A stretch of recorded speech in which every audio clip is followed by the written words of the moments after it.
شوکت علی صاحب آپ بنو سے سوال کرتے ہیں کہ حضرت الصلاۃ معراج المؤمن یہ حدیث ہے یا نہیں، مطلع فرمائیں۔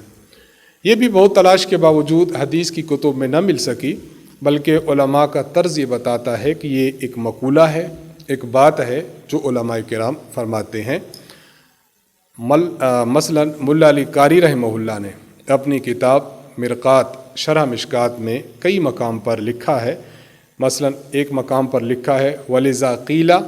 الصَّلَاةُ مِعْرَاجُ الْمُؤْمِنِ، کہ جس طرح یہ بات کہی گئی ہے کہ نماز مومن کی معراج ہے،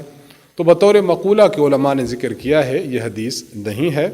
اور جہاں تک اس بات کا تعلق ہے کہ ایسا کیوں کہا گیا، تو اس کی بنیادی وجہ یہ سمجھ آتی ہے کہ حدیث مبارک میں ہے کہ نبی علیہ الصلوۃ والسلام جب معراج پر تشریف لے گئے تو آن حضرت صلی اللہ علیہ وسلم کو نماز کا تحفہ معراج کے موقع پر ملا۔ تو چونکہ نماز معراج کے موقع پر فرض ہوئی ہے اور امت جب نماز پڑھتی ہے تو گویا نماز کے ذریعے یہ خدا کے حضور